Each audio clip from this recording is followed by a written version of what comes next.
Paul, Hi. thanks for joining me. Pleasure. Two Pauls, let's not get confused. Yeah. Elevator pitch.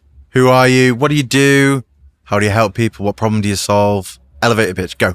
So I'm Paul. I'm the founder of Client Funnels. We help expert entrepreneurs make more money authentically using WhatsApp.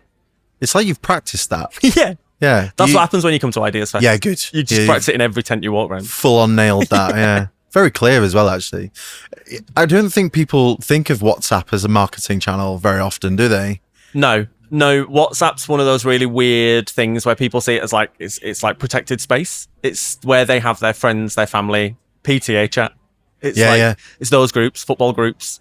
They don't really think of it for sales and marketing, which I think is kind of what makes it work so well. Because it's like, why wouldn't it work? Like, how does it work though? Like, why does it work so well? Clearly for you, because you've got a wildly successful WhatsApp marketing business, Client Funnels, and it's been amazing for you and your clients. Why does it work so well? It's because it's where people kind of have those best relationships. Like if you think, if you had an issue today and you needed to get in touch with somebody, what platform are you going to? I tried not to say WhatsApp. There's only one right answer. You could have really messed this up if you were like, well, I just phoned them. I really tried to ruin it for you. No, it's of course, WhatsApp is like the go-to now, Yeah, there was when I did my talk yesterday, we were talking about, there was a survey done by Meta last year that said 76% of British adults rely on WhatsApp every day. Rely, that's a strong word, isn't it? It really is, isn't it? And I was like, no, it can't be that bad. Like, surely if WhatsApp disappears, we're okay. I don't think we are. I really don't think we are. Where are we on the protection thing though? Like, because obviously it's encrypted, it's end-to-end encrypted and things like that. So how does one market with WhatsApp? I presume there's a consent thing. They need to willingly give over that information so that you can market to them. And so we talk about WhatsApp. The most powerful way of using WhatsApp is using it as an inbound tool. So get them to initiate the conversation. I talk a lot about using WhatsApp as a safe space, like a safe space to have genuine conversations with people that don't feel like you're just going to sell to them all the time. I mean, we are going to sell to them, but we're not going to pre-frame it as a sales tool. So if you can allow them to kind of come to you, so things like, on your website, have a WhatsApp bot. On your social media, have a QR code with a WhatsApp bot on it. Like, get rid of your business cards, replace it with a QR code and a WhatsApp. Yeah. That's where you get into this, so that people don't feel like they're being conned to come into it. You're like, this is the place where I'm going to talk to you. You initiate the conversation. I'm not going to drag you in. I'm thinking of myself here, and I'm not a Luddite by any stretch of the imagination. I love technology. I use it all the time and rely on it. But I just imagine my WhatsApp inbox, and the thought of it overwhelms me. Like, surely there's is there an element of automation that we can use? Like, how would I stop myself from being overwhelmed with leads if I was so lucky, Yeah, so I mean, automation is everything. So I say automate 80% automation, 20% human. I think when you remove the human element of it, then you've got a real problem. Obviously, I reference my time in the cockpit quite a lot as a pilot. And I always say to people, nobody wants to be on a pilotless aeroplane. Like, you imagine you're in a situation where you're about to fly away on holiday and you hear an announcement going, congratulations, you're on a world record breaking flight today where there are no pilots. Yeah. They're up the road. It's autopilot. Stuff that nightmares are made of. Even I'm getting off, and I know how it works. I don't want to be on that plane. And similarly, nobody wants to be in a completely automated business. But the other side of it is you can nurture, qualify, engage people, and then just talk to the right people at the end. Yeah. So again, when I spoke yesterday, I did my talk here. I put up a QR code at the end, and I was like, if you want to know more, scan the QR code. And it took them through like a 5-step process of asking them questions, finding out about their business, finding out what they were looking for. If they just wanted to connect with me on LinkedIn, well, here you go. I don't need to give you that. If they want to book a call with me, I don't need to give them that either. Like, here's the link to book a call. So it is literally like permission-based selling, permission-based marketing. It's all led and driven by them. Like, I love that. Yeah. You've referenced being a pilot. That is one hell of a career change. Yeah. Why did you stop being a pilot? Redundancy. Okay. COVID. Right. So I actually had 2 redundancies in 1 year. So I was flying for 10 years. And I'll tell you the story. So I wanted a new car. It's a bit of a segue, this one. Yeah. I needed a new car for work. And for the first time ever in my life, I was like, I'm going to buy a brand new car. Like, I'm going to go off the lot, brand new car. So I was sat in this car showroom in Bath. I'd just picked up the keys. I was sat in the car, ready to go, and my phone kept ringing. I was like, I need to answer it. So I picked it up, and it was my chief pilot. And he said, the administrators have just come in the building. Don't come to work tomorrow. Are you able to name the airline? Yeah, or? so it was Flybe that I used to fly for. Yeah, and then that was it. Like, it just ended. That was on the 4th of March, 2020.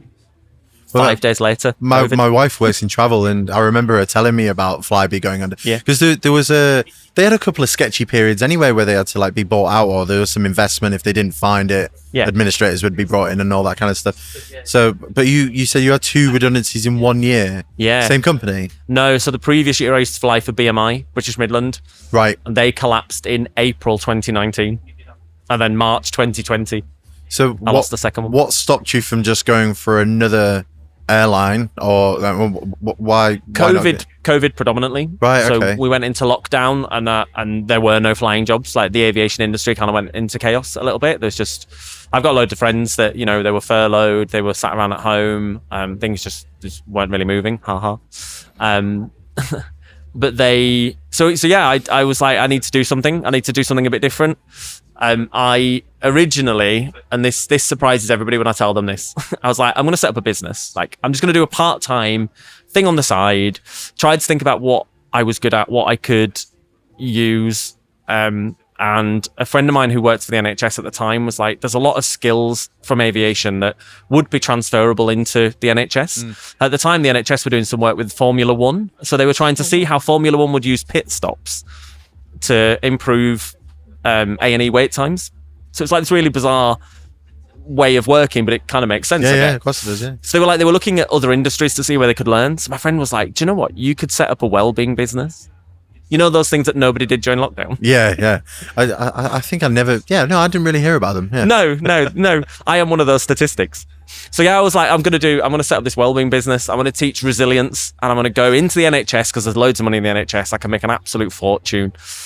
So that was the plan. I found an online business coach who was there going to help me get into the NHS. He was like, all you need to do is send 1,000 DMs. For every 1,000 DMs you're going to send, you'll get 100 replies. So I sent 1,000 DMs, didn't get a single reply. Oh my God. Unbelievably. Can you imagine? I mean, what did he say to that though, when he said it didn't work? Oh, he was like, it's the wrong message. You didn't send the right message to the right people. It's not at the right time. Nothing to do with the tactic then. yeah, but it's spammy as anything. Yeah. So I was like, in my head, and I've always kind of had this thing for me where I'm like, how do I find the back door? Like, there's always a back door everywhere. How do I get in a slightly different way? And I kind of thought to myself, if I can just get somebody, a key decision maker, to hear me in some way. So I partnered with a company they created Lego sets for therapy. Oh, wow. Called Lego Serious Play. And I got them to donate to me 100 Lego sets. I packaged them up. I put a QR code on it. And the QR code led to my WhatsApp. And I was like, I just want you to send me a picture of a model you've made. From a well-being point of view, at the time I was thinking, you know, everyone was talking about, we're in the middle of the pandemic. Doctors and nurses are not taking time off. They're not having their lunch breaks. I was like, if I can make them stop for 5 minutes, I mean, who doesn't love Lego? Yeah. If you can stop for 5 minutes and just play with Lego, surely that's going to help escapism, relax isn't it? you. Yeah. So I sent off these 100 Lego sets. I sent them recorded delivery into an NHS trust, and I had 500 replies within 5 days of sending them in. 500 pictures of Lego models that people have created. And that was the spark that you go, yeah. Oh my God, this really works. Yeah. And then I started having conversations with them, and some of the conversations were with key decision makers through WhatsApp. Fast forward 6 months, and I got offered a £3 million contract with the NHS, at which point I realised I know nothing about wellbeing.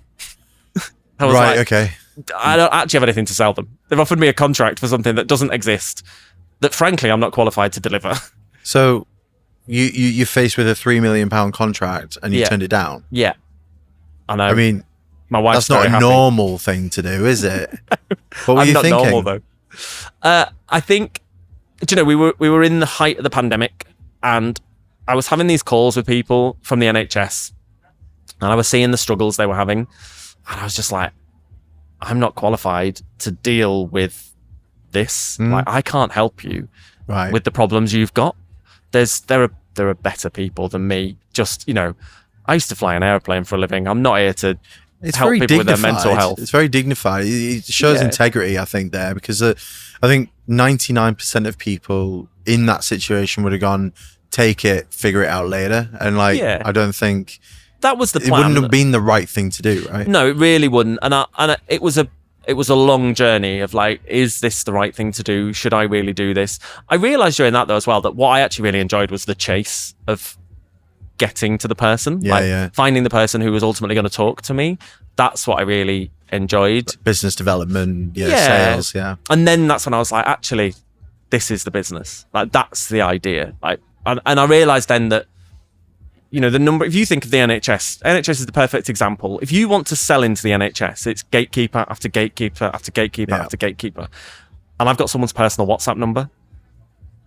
And it was one step. Like, I sent them a Lego model. How do you start a conversation with a key decision maker on an incredibly personal channel? Like, it is a personal channel, isn't it? It really is. Like, so what do you say? What do you do? I mean, I have an idea of what I would say, but the audience and the listeners, like, you know, listening to this or watching this, they might not even know where to start.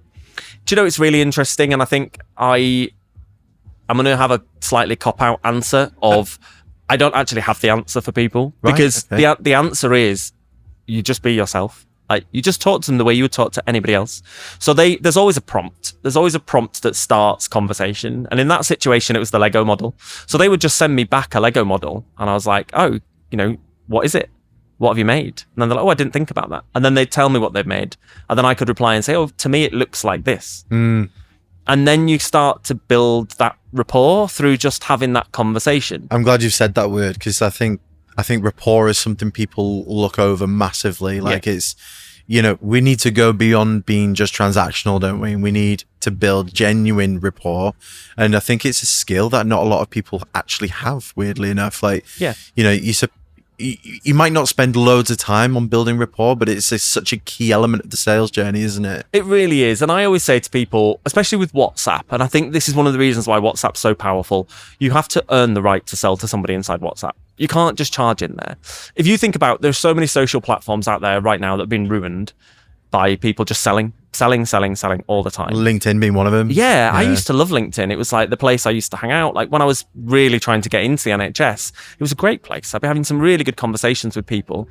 And now it's just a minefield. Like, I am actually sometimes terrified to go into my LinkedIn DMs, because I'm like, it's just pitch after pitch after pitch. So's my co-founder, actually. He despises it because of that now. And it's funny though, I just thought of an example, because a woman I was interviewing yesterday, Fran, she has an app, and she found that, and it was basically connecting people in a safe way for like mentoring and coaching, for care leavers.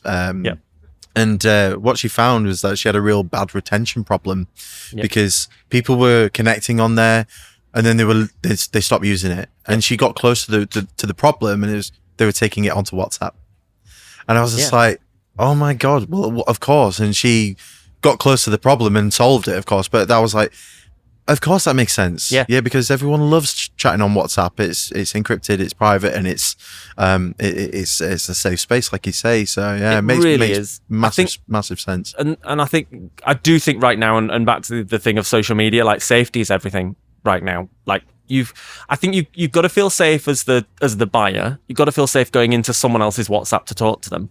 But I also think as the seller, you've got to feel safe as well talking to people. Like, you've got to know who these people are that are coming and talking to you, and you've got to feel safe talking back to them, because as much as they're coming into your personal space, like, it's also your protected space as well. Like, it's my channel. It's like coming into your house. You know, you're in my house, you're in my living room. Like, take your shoes off. So how does a business get started with WhatsApp marketing? Like, obviously, there's a capture element at the beginning. Like, we need to start that conversation somewhere, and we need to try and get there. So what do you do? Like, what do you advise, and where do you advise people start with trying to capture that data in the first place? Like, so I presume you said QR code, so I presume something like that. Yeah. So we talk about having 3 different entry points. One of them is QR codes. So anywhere you can put a QR code, put a QR code, like LinkedIn banner, Facebook banner, all of your Instagram. Like, every time you post on Instagram, just put a little QR code in the bottom corner that's, and with an invitation to continue the conversation. Links are the other one. So stick your WhatsApp behind a link on your website. So if somebody's got a question on your website, they're not going to go looking for it. Gone are the days of people trawling FAQ sections. They're like, I've got a question, just answer my question. And I genuinely believe that the people who respond the fastest are the people that get business. Yeah. On another data point, there was another survey carried out last year by Harvard Business Review that said, if you can reply to someone within 5 minutes of them asking you a question, you're 100 times more likely to turn them into a customer. Oh, Jesus Christ. Put that into times. a platform that they trust as well. And if you think about, this is a really good example. If you go on to, this happened with me the other day with Sky. So I needed to ask Sky a question. I went on their website and it's chatbot. Yeah. And I'm like, now I'm stuck on my computer. I can't leave my computer because I need to chat to them. Versus I stayed in a hotel in Manchester recently for an event I was doing. And when I checked in, they gave me a business card and they said, we have no phones in our rooms anymore. So if you need anything, just WhatsApp us. Nice. And I was like, brilliant. I Speaking could be in your the language bath and I there, can yeah. WhatsApp you. Do you know what I mean? Yeah. Like, I don't have to do the awkward crouching on the end of a bed and picking up the phone to order room service. I can just be like, Cord send you a getting picture of the around your menu neck, and I've right. circled it round. Yeah. And then the final entry point I talk about is just any time you're generating a lead. So any data form that you've got where you're collecting someone's information, just give them an invitation to come into WhatsApp at the same time. Nice. And then just have a conversation. Just be a human. But like, well, I think a lot of people might struggle with that though. It's like, because this is a business lead, I need to be businessy, I need to be professional. What do you do? Like, can you share what you do, and other people might take inspiration from doing that? Yeah, so my business card is probably the best example. So whenever I meet somebody, for example, at an event like this, I have just a screenshot of a QR code on my phone, and I just say to them, look, if you want to know more, if you want to connect, if you want to chat, just get me on WhatsApp. And they just come straight into it that way. I think people overthink it. Right. I think when it comes to business, people think, oh yeah, but I can't, especially if you're dealing with corporate clients. The NHS being a really good example. Oh, the NHS won't use WhatsApp. They won't WhatsApp me. But at the end of the day, you're not WhatsApping the NHS. Yeah, You're WhatsApping a person who sits on the sofa on a night with their phone, scrolling, WhatsApping their friends and family. Probably still doing work at home as well. Not on their email. I think when you remove the company from it and you go down to the person, again, when people come to me and it's a bit of a pretentious way of saying it, but we'll go with it. When people come to me and go, is this more B2B? Is this more B2C? I'm like, but ultimately it's person to person. Like, it's just a person. It's a person with a phone. And we're going to speak to that person who has a phone. Yeah, remove that. Because I think when you start going like B2B, people think that's completely different in terms of the way I have to speak than if I go direct to consumer or, B2C, as it were. I spoke at an event recently that was for the education sector. There was 100 head teachers in the room. And again, it's like, the hardest people to get in touch with. And right at the very beginning of my talk, I put a QR code on the screen and I said, scan this and I'll send you the slides from the talk. Through WhatsApp, obviously. 98% of the people scanned my QR code and gave me their personal phone number. And they were like, brilliant, thanks. Let's just reflect on that for a moment. Like, in terms of lead capture as a percentage, 98%. Like, in what other marketing channel can you say that you had that kind of conversion rate? There isn't. There is not a single marketing channel that give you that conversion rate. But I think the key there as well is, in terms of it being, we talked about being a safe space.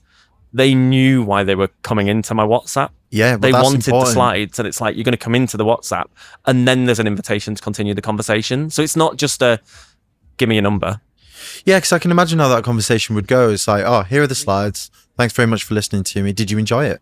Exactly. Yeah, that. no, I did. Yeah, I did really enjoy it. What was your takeaway? Yeah. Can you imagine this being used in your school? Yeah. Because they use it for recruitment, and education is a really good example, especially the private sector, because they rely really heavily on international students. So there's a school, I've just been working with the International School of Bremen, and they have a lot of students from Asia. Now, at the time that they've got questions and they want to ask the school questions, nobody's online. So what do? They go on their website and they fill in a form and they submit their question and then they wait for someone to answer. God. I mean, imagine waiting. I mean, it's 2025. Yeah. We do not wait in 2025. I don't wait for anything. I don't even wait for the bus anymore.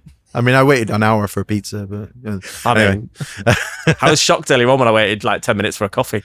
Yeah.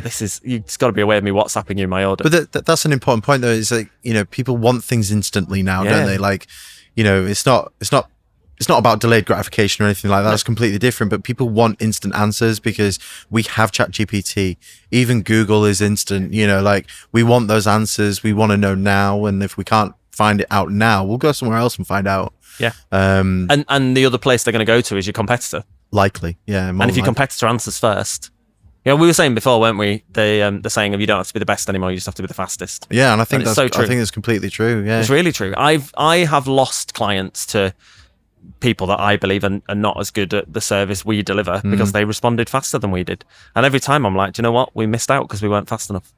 Are there any verticals, any industries where this doesn't work? It's a great question. I haven't found one yet, but I'm open to be challenged on it. Yeah, I think any industry where the person behind the industry is using WhatsApp, then there's no problems. One thing I would say actually that where there is more of a challenge for us right now is the States. Right. So right now you can't send marketing messages into the US, which is actually why we went a lot heavier on the inbound strategy. So you can inbound WhatsApp. And then have a conversation with somebody manually, but you can't do an outbound broadcast to the States. They've banned it to any +1 number. So the actual feature of a broadcast, you can't do that anymore? Not to the States. No. Right. So that's the only challenge, but Meta are about to introduce WhatsApp ads. Right. And I think that's going to now see us. That's been in the roadmap for a while though, hasn't it? Like as an advertiser, like we've known about this for a little while, but not WhatsApp ads per se, but we know like WhatsApp is going to get monetized because they spend a lot of money on it. They've been building data. What are they going to do with it? Yeah. And that was the obvious choice, but it's whether it would be built into Meta generally as an ad platform. Yeah. And I think what's great for anybody using WhatsApp though, is that I always said, I think WhatsApp has a 5-year plan right now where I think we'll see real good growth through WhatsApp for about 5 years. I think if they're about to introduce ads, that's going to extend. So I think we're possibly going to get an even bigger roadmap. At some point, do I think WhatsApp will turn into every other platform? I think it will. I was just thinking that. It's like, is that trust factor going to go now? I think it will, but I think we'll just move, just like we have done with everything else. We were on Messenger, we were on SMS. There have been other platforms that have tried to produce the kind of community element or that kind of social thing. I don't think there's anything out there that's quite been as good as WhatsApp. But I think once you can pin down the feeling maybe, you want, Snapchat, maybe, possibly, yeah. But I think once you know what you're looking for in terms of what it feels like, there'll be people out there that'll engineer something new, something different. So I think, and that's why for us as a business, we talk a lot more about the strategy of the space we're creating for people to hang out in. WhatsApp's just a vehicle. Yeah. If WhatsApp dies tomorrow, we find another platform. Yeah. We move to another platform. You're absolutely right. We treat people in the same way over there. Like ultimately, it's how we make people feel, how we talk to people, the conversations we have. That's the important thing. WhatsApp's just WhatsApp. Very wise. I just ruined it for myself. Very wise. No, you haven't. I think you've been quite transparent. You've been quite open about it, and you're right though, because there's no shying away from that. The platforms do change, but the fact that you're marketing or selling to a human, that never changes. No. I mean, we might find ourselves marketing to robots at some point, but maybe. Who knows? I met someone the other day who was like, "Oh, I can help you produce these amazing chatbots in Messenger," and I was like, "Wow, thanks." 2005. Was that his name? Yeah. I'm really excited to learn about that. Shall I tell you about WhatsApp? Well, what's next for you though? Like what? Obviously you see like a 5-year plan with WhatsApp. What about your own business? Like what's next for you? And then how can people get in touch if they need need help with their WhatsApp marketing? Yeah, good question. So for me, I'm just trying to spread the message. I want more people using WhatsApp in an authentic way. I kind of feel like my mission is the more people I can get using it authentically, the more we can slow the decline before it's even started. Because it's like, let's keep the spammers off the platform. Let's get enough genuine people on it that really want to make it work and use it properly. And then yeah, we'll make it last a little bit longer. I like that. Yeah. I like that. And if they want to find out more, it's clientfunnels.co.uk. Or you can WhatsApp me. And for those of you, it's Paul Green. It is Paul Green, yeah.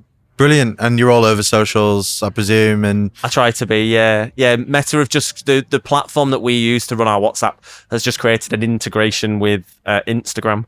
So yeah, come and follow me on Instagram. Send me a DM and I'll WhatsApp you.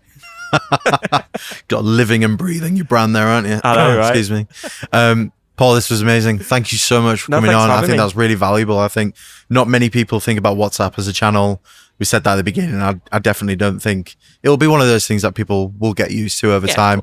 I'm thinking about it. We've spoken about that off camera, and we'll continue that conversation. But for now, thanks very much for coming on, and enjoy the rest of the festival, man. Thank you very much. Cheers, dude.